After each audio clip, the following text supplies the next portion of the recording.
오늘은 예수님의 종말 재림 예언, 예수님의 종말 재림 예언이라는 제목으로 말씀을 상고합니다. 이제 끝날 하면 전무후무한 환란이 임하고, 더 중요한 것은 예수님이 재림하셔서 심판할 자는 심판하고 구원할 자는 구원함으로 이 인류의 역사는 이것으로 이제 이 땅은 마감한다, 그 말입니다. 이것이 이제 끝날입니다. 종말이에요. 그러면 이제 우리가 환란을 이제 혹시 겪는다면 끝까지 견뎌야 된다는 거. 예수님만 바라보고 끝까지 견뎌야 된다고 했는데, 왜 예수님만 바라보고 끝까지 견디면 구원받느냐? 바로 예수님 오시기 때문입니다. 그 환란 끝에 예수님이 오셔서 지상 재림을 하시면 이제 이 세상을 심판하시는 겁니다. 그리고 이제 구원할 자들은 다 예수님이 부활시키셔서 또 휴거시키셔서 이제 천년왕국으로 들이시는 거예요. 이것이 이제 끝인데, 일반적으로 성경 전체로 말씀할 때는 분명히 공중재림이 있고 지상재림이 있어요. 대표적으로 공중재림을 자세하게 말씀한 것이 데살로니가 전서 4장 13절부터 18절까지 보면, 먼저 죽었던 성도들이 부활을 할 때 그 순간에 뒤따라서 살아있는 성도들이 공중으로 이끌려 올라간다 그랬어요. 그래서 공중에서 예수님을 만나서 항상 함께 할 것이다 그랬는데, 이것이 이제 분명한 공중 재림이거든요. 부활과 휴거를 통해서 공중으로 이끌려 올라간다. 거기서 예수님 만난다 그랬어요. 그러면 또 다른 오늘 같은 본문을 보면 분명히 땅으로 예수님이 재림하시거든요. 그래서 공중 재림과 지상 재림이 분명히 이렇게 둘로 말씀이 나눠져 있는데, 이제 이 마태복음 24장에는 공중 재림 얘기가 없어요. 그냥 지상 재림 얘기만 있어요. 그렇기 때문에 이게 뭐가 옳으냐 그르냐 이게 많이 따지고 있어요. 공중재림은 없다는 분도 있고, 왜 데살로니가 전 4장에 분명히 말씀을 왜 없겠느냐. 그래서 어떤 분은 그냥 잠깐 영접만 하는 그런 과정일 것이다, 이렇게 말씀하는 분도 있고, 아직까지 여러 가지 설이 있는데, 성경이라고 하는 것은 항상 그 본문을 쓸 때 초점이 있어요. 초점. 그러니까 지금 예수님이 제자들이 물어본 것이 뭘 물어봤어요? 그 끝날을 물어봤잖아요. 그 끝날. 그렇기 때문에 그 끝날을 중심으로 지금 말씀하시려고 하니까, 이런 공중재림이니 뭐 지상재림이나 이렇게 과정을 이렇게 자세하게 두지 않고 끝날에 이제 환란 후에 예수님이 오신다는 거예요. 그래서 마지막 심판 구원을 다 끝내신다. 여기에 초점이 맞춰져 있기 때문에 이제 굳이 휴거에 대해서 자세하게, 부활과 휴거에 대해서 자세하게 말씀을 안 했을 뿐이지, 공중재림이 없는 건 없어요. 반드시 있는 거예요. 그래서 데살로니가서에서는 성도들에게 소망을 일으켜주는, 지금 어려운 박해 속에서 예수를 믿고 있고, 이제 사도 바울은 곧 예수님이 오실 거라는 것을 이제 성도들에게 재림론을 가르쳐 주시기 위해서 하다 보니까 공중재림에 강조를 둔 거예요. 그래서 이 말씀 저 말씀 다 맞는데, 성경은 그 내용을 쓰는 주제에 따라서 어느 걸 더 많이 강조하고 어떤 것은 생략한다는 것을 알고 전체를 두루거려서 다 살펴보시기를 바랍니다. 그래서 이제 오늘은 지상재림 중심으로 이제 말씀이 돼 있어요. 세 가지로 과정을 말씀했는데, 첫째, 23절부터 28절까지는 예수님은 번개처럼 재림하신다 이렇게 말씀했어요. 이 번개처럼이라는 말씀이 무슨 뜻일까? 사람들은 예수님의 재림을 기다리는 자들이 있어요. 분명히.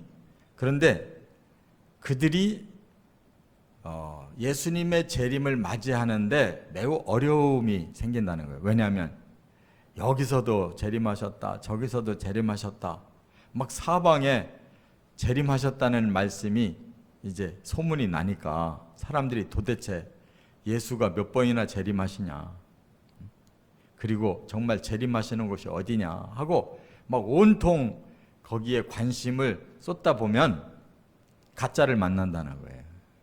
그러다가 적그리스도도 만나는 겁니다. 그래서 그리스도가 여기 있다 저기 있다 하여도 믿지 마라. 일체 거기에 신경 쓰지 마라. 부분적으로 여기 있다 저기 있다 말하는 것은 일체 신경 쓸 필요 없다. 거짓 그리스도와 선지자들이 큰 표적과 기사를 보여도 속지 마라 그랬어요. 이거 꼭 똑바로 알아들어야 돼요. 사람들은 여기 있다 저기 있다는 소문에 굉장히 민감하거든요. 또 뭔가 기적이 일어났대, 뭐 대단한 일이 일어났대 그러면 사람들은 거기에 완전히 빠져버려요. 근데 예수님의 지상재림 그런 식으로 오지 않는다 하는 걸 그냥 딱 잘라서 말씀하셨어요. 그렇기 때문에 우리가 예수님이 어디에 재림하셨느냐, 과천에 재림하셨냐, 뭐 어디에 재림, 그런 거 신경 쓸 필요가 없어요. 전부 가짜예요. 그리고 그들이 일으키는 이런 큰 표적과 기사, 이것도 다 가짜예요. 진짜가 아니고 그냥 사람들에게 보여주는. 그렇기 때문에 여기에 신경 쓰고 재림을 기다리면 안 된다 이거예요. 그렇기 때문에 택하신 자들도 미혹받는다 그랬어요. 그때 많은 신자들이 넘어진다는 거예요. 하나님이 구원시켰는데도 불구하고 사람들이 마지막 때 이 재림에 대해서 혼란에 빠져버리면 이때 망한다는 거예요. 예수님의 진짜 재림을 맞이해야지 가짜 재림에 현혹되면 다 망하는 거예요. 그래서 여기까지 예수님은 경고를 해주셨어요. 이런 식으로 재림하지 않는다라고 말씀했어요.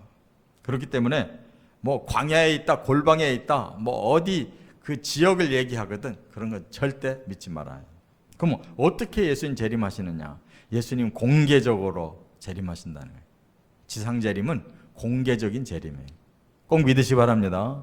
우리가 신경 쓰고 찾을 필요가 없어요. 예수님은 만민이 보이게 오신다는 거예요. 그게 바로 번개처럼이에요. 여기서 그리스도는 번개가 동에서 서까지 번쩍임 같이 모든 사람에게 한꺼번에 알려주신다는 거예요. 여러분 번개 치면 이쪽 끝에 있는 사람이면 저쪽 끝에 있는 사람이면 다 한꺼번에 보잖아요. 그럼 지구가 둥근데 한쪽은 밤이고 한쪽은 낮인데 어떻게 예수님이 한순간에 오시는 걸 볼까? 걱정도 팔자야. 지금 매스컴이 얼마나 발달되어 있는데 예수님이 오시는 거 생중계하면 한순간에 전 세계가 다 볼 텐데 뭘 걱정하고 있어요. 중요한 건 공개적으로 오신다는 거예요. 공개적으로. 그렇기 때문에 독수리는 시체가 있는 곳에 모여드는 것처럼 예수님은 이 땅을 심판하기 위해서 오시는데 전 지구가 심판의 대상인데 전 지구가 다 예수님 봐야지 심판주를 못 볼 수가 있겠냐 이거예요. 확실히 깨달으시기 바랍니다. 우리가 신경 쓸 필요가 없어요. 그렇기 때문에 예수님의 재림에 대해서 자꾸 지역을 얘기하고 날짜를 얘기하고 뭔가 자꾸 특별하게 뭘 그리스도를 주장하는 사람이 다 이단인 거예요. 그리고 뭐 대단한 걸 일으키는 것 같은데 다 뒤에 가보면 다 가짜로 판명되고 있어요. 그래서 예수님에 대해서 재림하시는 것은 조금도 현혹될 필요가 없이 그냥 믿음으로 주님만 기다리면 되는 거예요. 두 번째, 29절과 30절에는 이제 심판주로 나타나신다는 거예요. 심판주. 여기 보니까 환난 후에 하늘에서 징조가 보이는데 해가 어두워지고 달이 빛을 내지 않고 별들이 하늘에서 떨어지고 하늘의 권능들이 흔들린다 그랬습니다. 자, 그러면 이게 뭐 태양이 다 사라지고 달이 다 없어지는가? 그런 의미가 아니고 이 지상과 또 우주 사이에 이 대기권이 완전히 환난 때문에 이 망가지면 저 태양계 안 보이는 겁니다. 그래서 해가 어두워지는 거예요.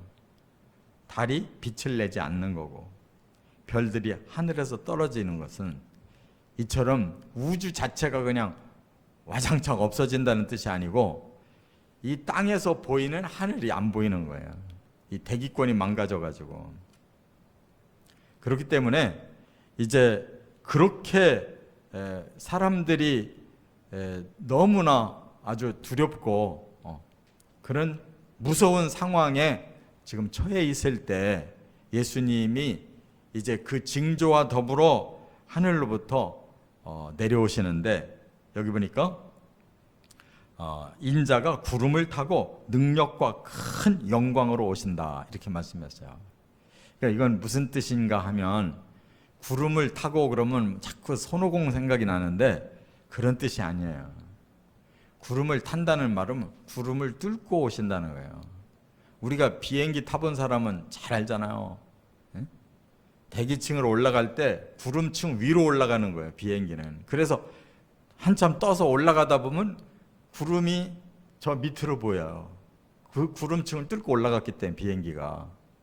그거와 같이 예수님 감람산에서 올라가실 때 구름이 가려져서 보이지 않았단 말이에요. 그 말은 이 대기권을 마치 인공위성이 하늘로 올라가듯이 그렇게 올라가서 지상에서 눈으로 더 이상 안 보이는 그 위의 세계로 가셨어요. 그런데 내려오실 때 그대로 내려오실 거다 그렇게 천사들이 증언했잖아요. 본 그대로 내려오신다. 그러니까 저 대기권 밖에서 대기권 안으로 내려오실 때 구름 타고 오라는 말은 구름을 뚫고 내려오신다는 말이에요.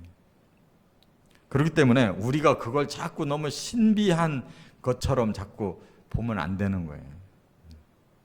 그래서 분명히 예수님은 이 지상으로 하늘로부터 지상으로 오시는데 능력과 큰 영광으로 오신다고 했으니까 뭐 사람들이 막 뭔가 멋있게 꾸미고 온다 이렇게 생각할 수가 있는데 그 정도가 아니에요. 이거는 아주 두려움으로 오는 거예요. 두려운 영광스러움으로. 우리가 감히 상상도 못할 그 엄청난 능력의 모습으로 오시는 거예요. 그렇기 때문에 땅에 있는 족속들이 모든 족속들이 그 광경을 보고 통곡한다고 그랬어요. 여기 분명히 그랬잖아요. 예수님이 내려오시는 그 놀라운 광경을 모든 족속이 다 보고 그들이 대통곡을 하는 것은 왜 그래요? 아, 드디어 진짜 심판주가 이 땅을 심판하러 오시는구나. 이제 자기들의 운명이 느껴지는 거죠. 아, 우리는 진짜로 멸망을 당하는구나. 우리 멋대로 살았던 것이 이렇게 진리대로 되는 줄을 몰랐구나 하고 그때 통탄을 할 거예요. 그러니까 사람들이 아무리 똑똑한 척하고 잘난 척하고 뭐 대단한 척해도 그 순간 예수님을 만나는 순간 전부 다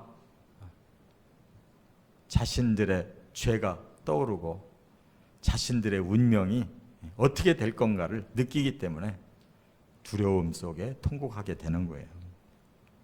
이 광경을 요한계시록에서도 말씀하고 있는데 요한계시록에서는 그걸 아마겟돈 전쟁이라고 그래요.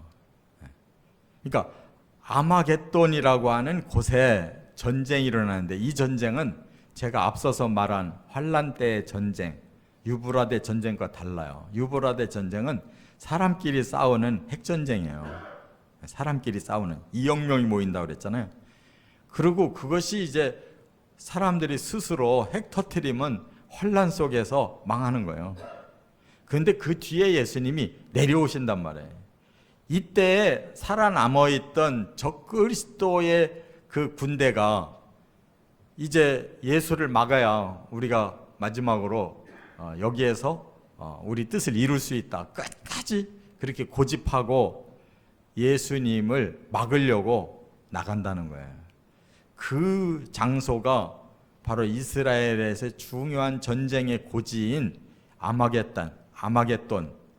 그것이 본래 히브리 언어로는 무깃도라 그러는 거예요. 그게 바로 갈멜산 밑에 평야지대가 시작되는 그 봉우리가 지금도 있어요. 그곳이 과거로부터 이스라엘은 가장 중요한 전쟁의 요충지란 말이에요. 그래서 강림하시는 예수님이 내려오셔서 결국 예루살렘으로 들어오실 건데 그걸 막아서는 거란 말이에요. 그렇기 때문에 아마겟돈 전쟁으로 계시록에서는 이미 6번째 대접재앙 때 그 아마겟돈으로 사람들을 모으더라라는 내용이 나오고 그리스도가 그들을 맥도 못 추게 전멸시킨다는 말씀이 나온다는 말이에요. 그것을 자세하게 풀어서 말씀한 것이 요한계시록 19장의 이 11절부터 21절까지가 바로 그 아마겟돈 전쟁의 처참한 그들의 멸망을 보여주고 있는 거란 말이에요. 바로 이 마태복음 요 절이 바로 계시록 16장의 그 6번째 대접재앙의 그 아마겟돈이고 그것이 실제로 펼쳐지는 내용이 19장의 11절부터 21절이라는 말이에요.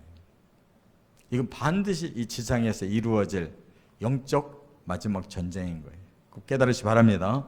그래서 그들의 그 처참한 고백을 예수님은 한마디로 통곡할 것이다 라고 말씀한 거예요. 그러면 통곡만 하느냐? 통곡이 이제는 현실이 되는 거예요.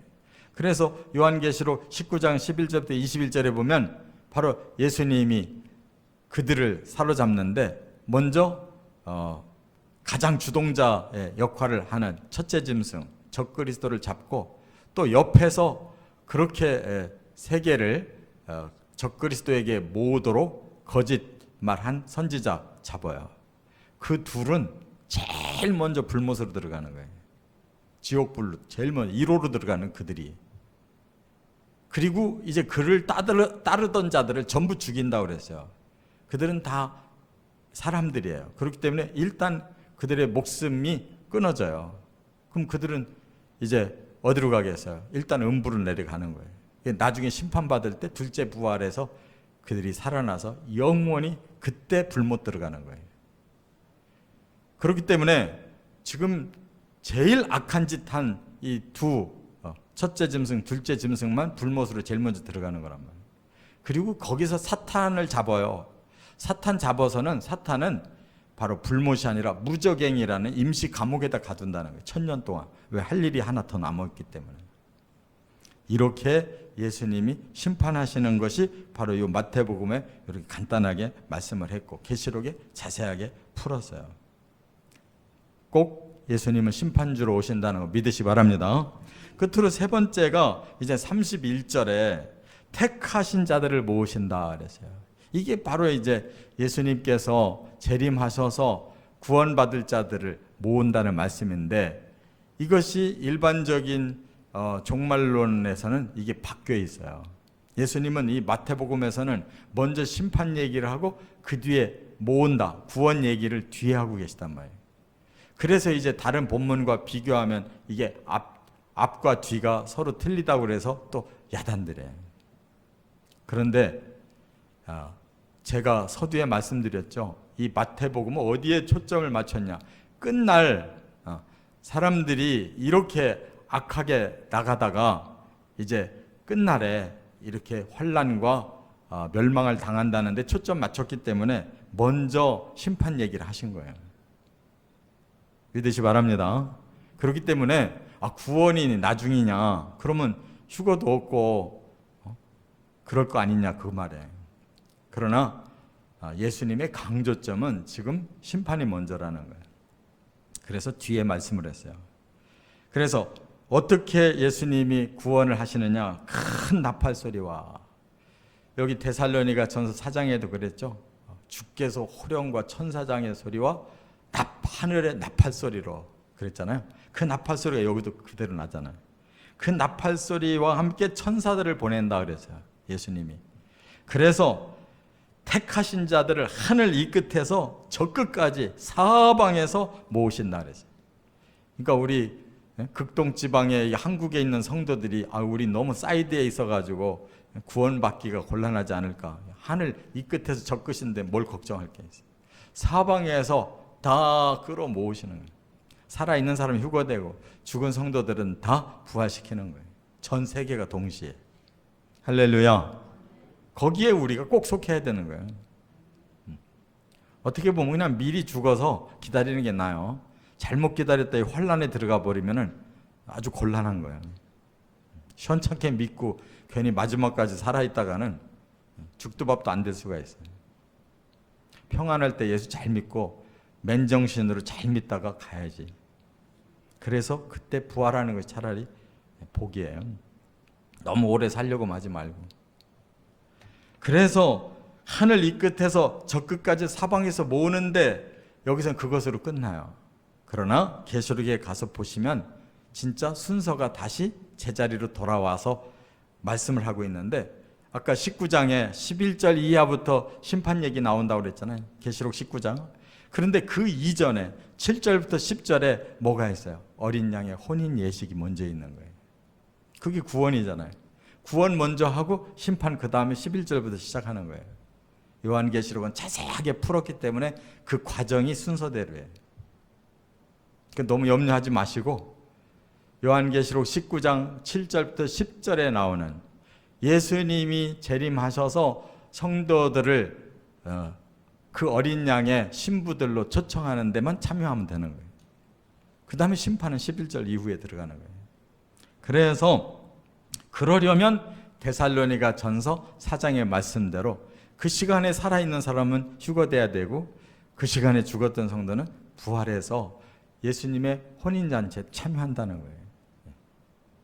그것이 데살로니가에서는 장소를 공중이라고 말씀했단 말이에요. 그럼 그냥 믿으면 되는 거예요. 할렐루야. 우리가 공중에서 결혼 예식하고 내려오면 되는 거지. 예수님이 그렇게 약속하셨으면 어떻게든 그렇게 하실 거 아니겠어요. 영광스러운 자리라는 말이에요. 우리는 거기까지만 가면 되는 거예요. 그래서 그렇게 19장에서 혼인잔치를 한 다음에 20장 4절부터 6절에 보면 바로 천년 왕국으로 들어간다는 거예요. 20장 4절부터 6절에. 그것을 보고 첫째 부활에 참여한 자들이 복이 있다 말씀하는 거예요. 첫째 부활 휴거에 참여한 자들은 20장 4절부터 6절에 그 앞까지 바로 심판을 끝내는 거예요. 그래서 19장 11절부터 21절, 20장 1절부터 3절까지 그 내용이 전부 심판이에요. 그래서 혼인잔치가 먼저 일어나고 그 뒤에 심판이 진행되고 그 다음에 천년 왕국이 20장 4절부터 들어간단 말이에요. 그럼 뭐가 잘못된 게 있어요? 거기는 순서대로 제대로 말씀했잖아요.